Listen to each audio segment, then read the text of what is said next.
इतने सारे students, teachers, उनके अंदर वो दिव्यता को मेरा प्रणाम। मैं जैसे बोला, श्री अरबिंदो जी जो है उनका 150वां जन्म जयंती है। उनका जन्म हुआ था वेस्ट बंगाल कोलकाता में 1872 15 अगस्त को। 15 अगस्त को और क्या है? गुड। तो उनका जो बचपन से ही 7 साल में वो लंदन चले जाते पढ़ाई के लिए। उसी टाइम कौन रूल कर रहा था हमें? ब्रिटिश। हाँ। तो उनका जो पिताजी थे कृष्णधन घोष, तो वो अपना जो कल्चर है, जैसे अभी तुम संकल्प कर रहे थे, हमारे देश के लिए कर रहे थे, हमारे कल्चर के लिए कर रहे थे, तो उसी टाइम उनको जो पिताजी थे उनको इंडियन कल्चर अच्छा नहीं लग रहा था, उनको ब्रिटिश कल्चर अच्छा लग रहा था, तो इसीलिए उनको लंदन भेज देते हैं पढ़ाई के लिए। तो श्री अरबिंदो 7 साल की उम्र से ही लंदन जाते हैं पढ़ाई के लिए। फिर वहाँ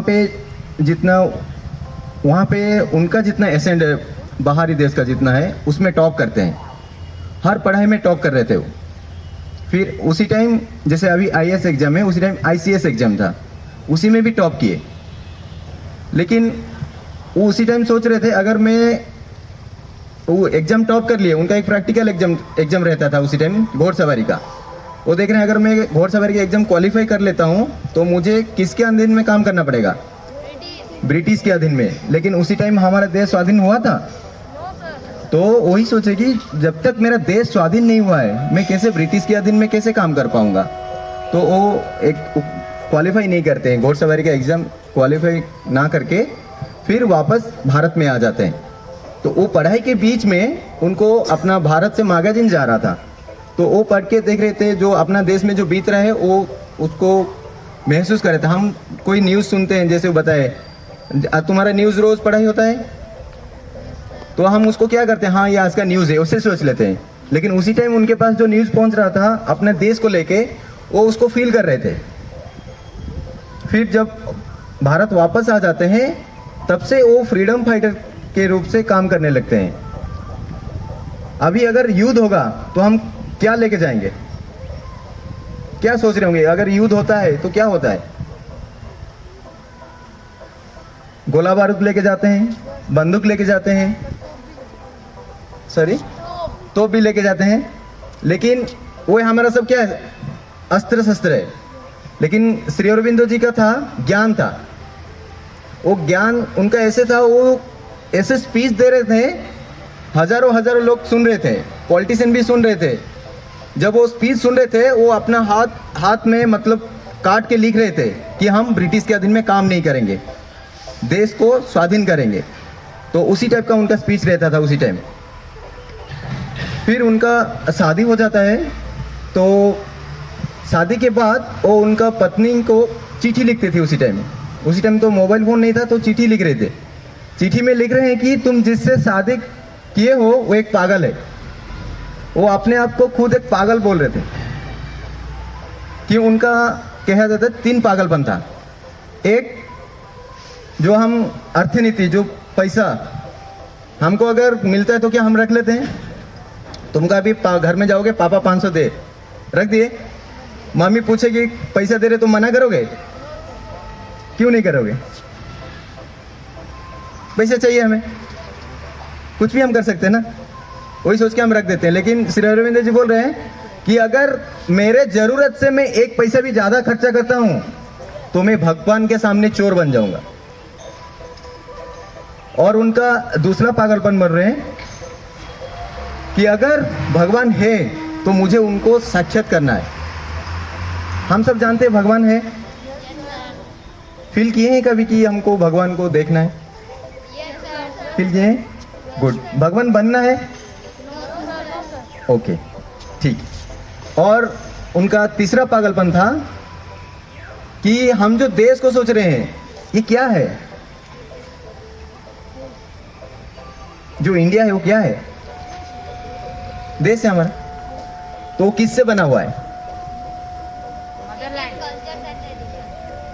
ओके। लेकिन श्री अरविंदो बोल रहे थे कि जो मदरलैंड है, भारत है, मेरा माँ है। अगर राक्षस बैठ के मेरा माँ के छाती के ऊपर रक्तपान करेगा तो मैं कैसे रह पाऊंगा घर में बैठे। उसी टाइम से वो फ्रीडम फाइटर में जाते हैं। फिर 1909 में एक फॉल्स बॉम्ब केस होता है, उसी दौरान उनको जेल हो जाता है। तो जेल में वो प्रार्थना कर रहे हैं भगवान से कि मैं तो आपके काम के लिए आया था, तो मुझे जेल क्यों भेज दी। फिर उनको वहां पे रियलाइज होता है कि जहां देखते हैं, मतलब जो जेल का सेल से रड है उसमें भी वो श्री कृष्ण को देख रहे हैं, जो जेलर है उनके अंदर भी श्री कृष्ण को देख रहे हैं, जो कंबल ओढ़ के सोते हैं उनके अंदर भी श्री कृष्ण को देख रहे हैं, जैसे उनके गोद में सोए हैं। तो वो उसी टाइम ब्रिटिश को ग्रैटिट्यूड देते हैं, कृतज्ञता अर्पण करते हैं कि तुम्हारे लिए मैं भगवान को साक्षात हो पाया। फिर वहां से वो पौंडीचेरी आ जाते हैं। जब जेल से छूट जाते हैं कि कोई मतलब गवाह नहीं मिलता है, फिर उसके बाद वो पौंडीचेरी आ जाते हैं।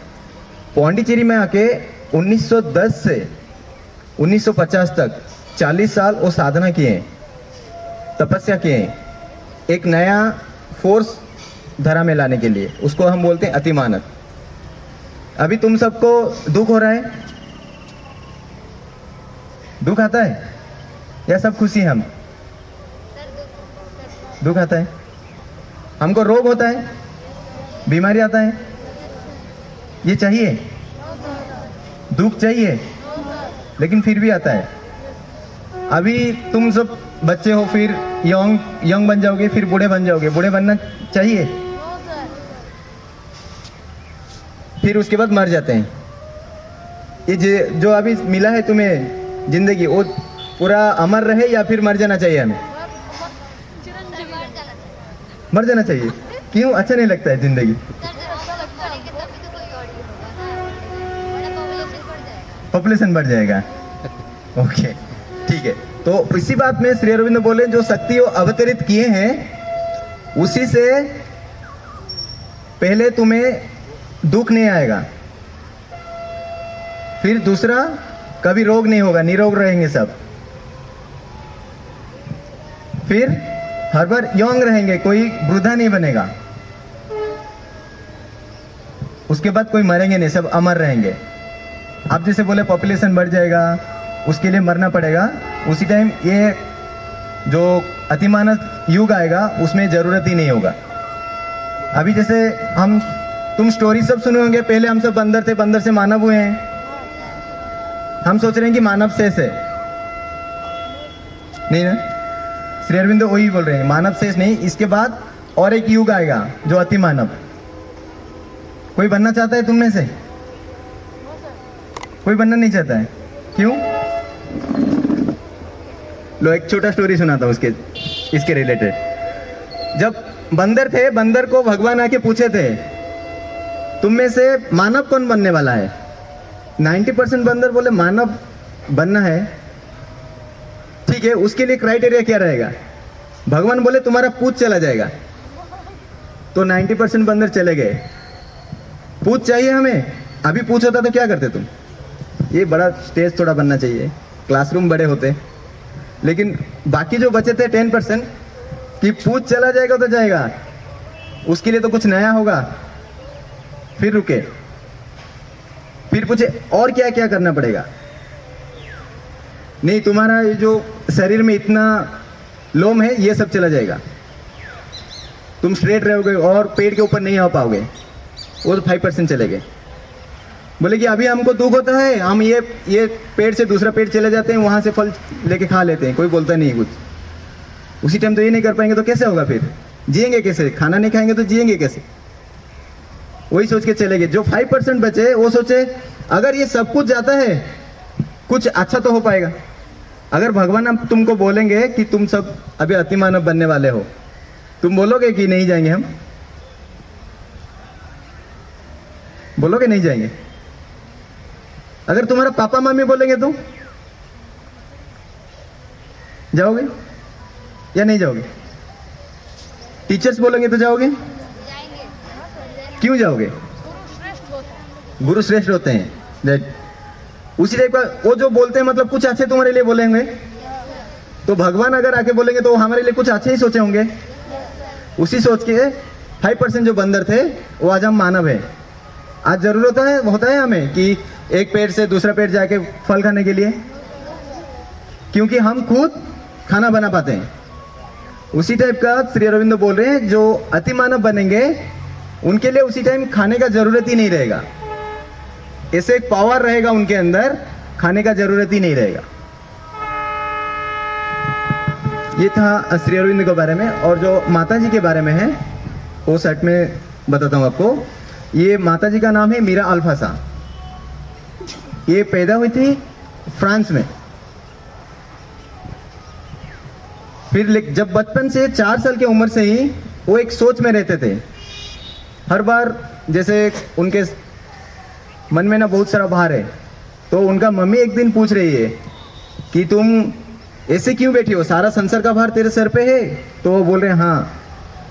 वो बचपन से ही वो एक तस्वीर उनका मन में आ रहा था। सांवला रंग का एक चेहरा है, वो उनको उसी चेहरे को श्री कृष्ण नाम दिए थे। 1914 में वो फ्रांस आते हैं, फ्रांस से पौंडीचेरी आते हैं। उस टाइम पौंडीचेरी फ्रांस के अधीन में था, देश स्वाधीन नहीं हुआ था। तो वो जब पौंडीचेरी आते हैं, वो सुनते हैं कि कोई एक योगी है जो यहाँ पे साधना कर रहे हैं, तो उनको मिलने के लिए कोशिश करते हैं। जब देखते हैं कि वही चेहरा जो बचपन से उनका मन में आ रहा था वो है श्री अरविंदो जी का, तो उसी टाइम बताते हैं कि जो नया युग आएगा उसी के लिए आप ही को काम ही करना पड़ेगा। फिर वो फ्रांस चले जाते हैं कुछ कारण से। फिर 1920 से परमानेंटली वो पौंडीचेरी आ जाते हैं।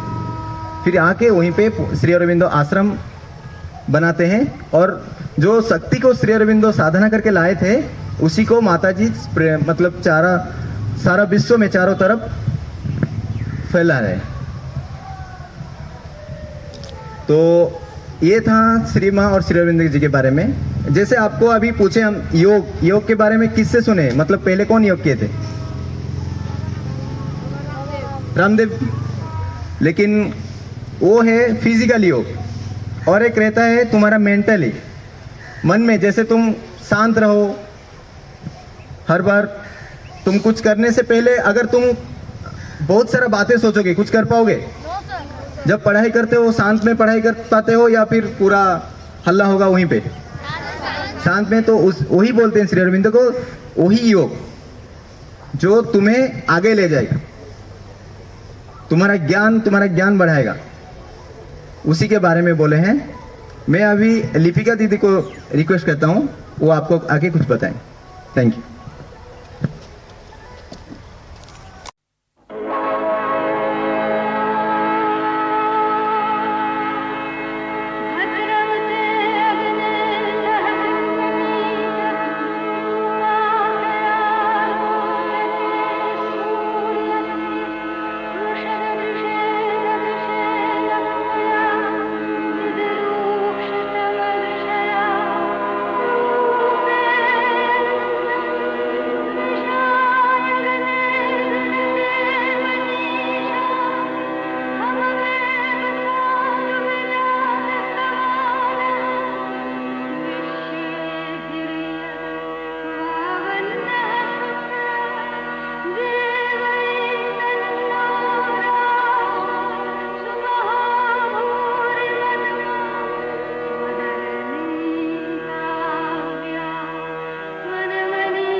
Conscious frame was here a self-born form.